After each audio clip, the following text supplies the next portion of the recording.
Patuloy na umaani ng views at share ang viral video na ginawa ng American TV host na si Jimmy Fallon kasama ang singer na si Justin Timberlake ukol sa paggamit ng hashtag sa pakikipag-usap. Ang pound sign o hashtag na ikinakabit sa isang salita ay ginagamit sa social media upang maging searchable o madaling hanapin ang isang topic. Pero ngayon, tila binabago na nito ang lengguwahe ng mga netizen.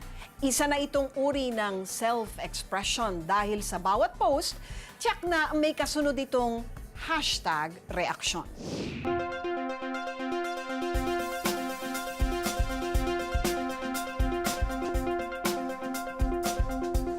Sa henerasyon na makabagong teknolohiya, ang kabataan, busy sa kanilang mga gadgets. Ang kanilang pinagkakaabalahan, hashtag dito, hashtag doon. Ngayon, maski sa paikipag-usap, hashtag na din. Trending ngayon ang TV show na Late Night with Jimmy Fallon, kung saan ang host at ang guest nitong Hollywood actor and singer na si Justin Timberlake nagbibiruan gamit ang salitang hashtag. Very good. Hashtag get my cookie on. Hashtag I'm the real cookie monster. Hashtag Ang hashtag ay binubuo ng salita na may simbolo ng number sign o hash sign sa unahan. Ang hashtag ginagamit yan para i-identify ang mga tweets, para makita mo, kumbaga para maging grupo-grupo, para ma-identify for example na ito mga tweet na to tungkol sa isang bagay, tungkol sa isang event, o tungkol sa isang tao. So pang-identify siya ng mga tweets.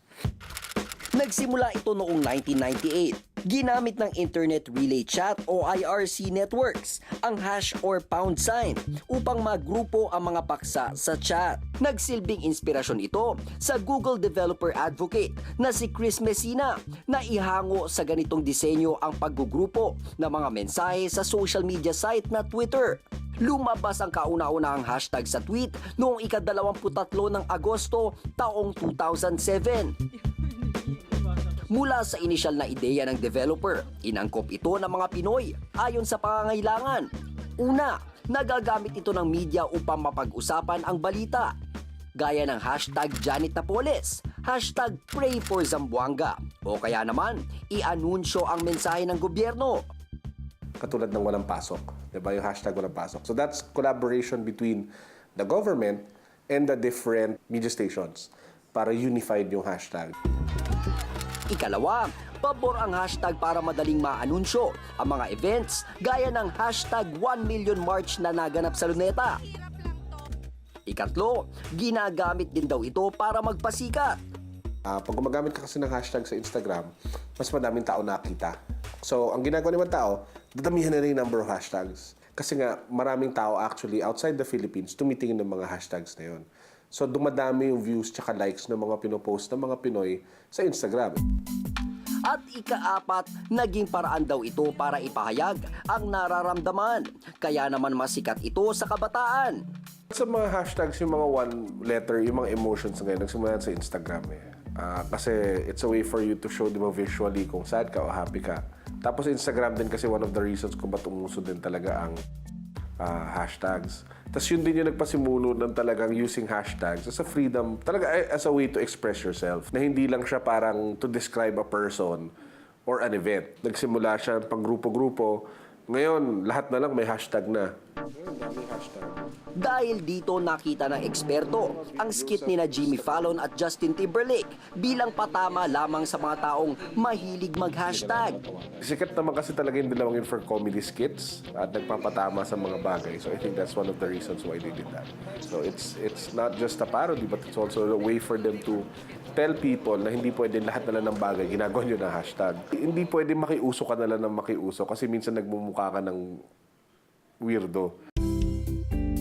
Pero para kay Mark Anthony, isang head salesperson ng isang real estate company, itinuturing niyang tool of the trade ang paggamit ng hashtag sa social media. Kapag you're going to put a hashtag, hindi lang siya yung for sa Facebook lang or either sa Twitter, lalabas din siya ng ibang bansa. So it means yung hashtag na yun, it will serve as a connection for other countries as well. It's really useful. Ngunit hindi lamang sa mga gadgets na gagamit ni Mark ang kanyang hashtags. Dahil mismong sa pakikipag-usap daw niya sa mga kliyente, sinasambit niya ang salitang hashtag. Oh, sa shuttle bus to Sampaloc. Yeah, I'm going to hashtag fetch you there and it's hashtag sure. So, professionally, nakaka-relate yung mga kausap mo, some people, in a modern way. And then you can use it as your advantage. Okay, do you have any hashtag specific time? Bagay na nagagamit lamang daw niya sa mga kliyenteng kaedaran niya. When it comes to the higher generations, some of them are adopting. So medyo, I guess, nahirapan sila. Yung sa higher generations. Although they know hashtag, pero what's the use of that? Yung lagi nilang tinatanong, Sir, ma'am, it's a new way of expressing ourselves. How? That's one. Ayon naman kay Professor Jimwell Naval, isang pop culture expert, maramihan daw mag-hashtag ang mga Pinoy dahil mas personal ang tema nito. Kasi yung issue natin medyo senti, no? Medyo pa-emo effect, no? So halimbawa, tungkol sa walang syota, no? Tungkol sa walang date, no?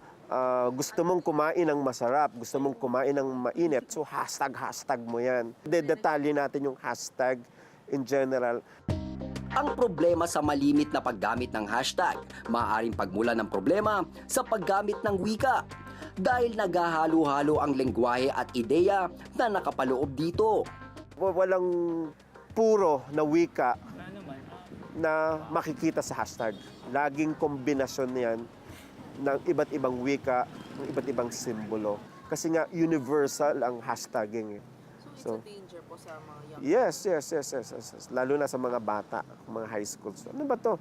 Parang, ito na ba yung wika natin? Ito ba yung lengguwahe natin? Habang ang paggamit ng hashtag sa pananalita, nakakagulo lamang sa komunikasyon. Para kay Carlo, isang paalala naman ang iniwan ng skit ni na Jimmy at Justin para sa mahilig mag-hashtag. Kasi pag-tweet ka na ng tweet o post ka na po sa Instagram, lagyan ka na lang ng hashtag, sinusulat mo lang para hindi mo naman narinig di ba? So iba talaga pag kinyari, ibang tao na nakabasa at puro hashtag pala yung nandun, parang matatawa na lang sila. So kumbaga yung ginawa nila Justin Timberlake, kumbaga magandang reminder sa mga kabataan tsaka sa mga tao na, huy, wag puro hashtag, gumamit ng mga normal na salita. Gaya ng paggamit ng internet, walang limitasyon ang paggamit ng hashtag. Ngunit huwag nating kalimutan na ang teknolohiya ay nilikha para mapabilis at maging mas mabisa ang ating gawain at hindi para maging mas komplikado at kakatuwa ito. Ako po si Renzong Kiko, nag-uulat para sa Reaksyon. FYI mga kapatid, for your information. Nagtutulungan sa ngayon ang Asian Development Bank at ang gobyerno ng Pilipinas upang mapalawak ang paggamit ng dekuryenteng tricycle o e-trike sa bansa. Ayon kasi sa pag-aaral, mahigit 3.2 milyon na ang dami ng degasolinang tricycle at motorsiklo dito sa ating bansa. Bukod sa milyon-milyong litro ng gasolina na kinokonsumo ng mga sasakyang ito, lubharing nakakaapekto sa kalidad ng hangin na ating nilalanghap ang inilalabas na usok ng mga sasakyang ito. Sa pagtatala ng mga dalubhasa, tataas ng 200% ang tinatawag na greenhouse gas emissions na manggagaling sa transport sector sa buong mundo sa taong 2030. Bukod sa pagpapababa ng polusyon, layunin din ng proyektong e-trike na madagdagan ang kita ng mga tricycle driver sa bansa. Sa e-trike, 3 hanggang 5 kilowatt hours na kuryente lamang ang konsumo kung tatakbuhin ang 100 kilometro.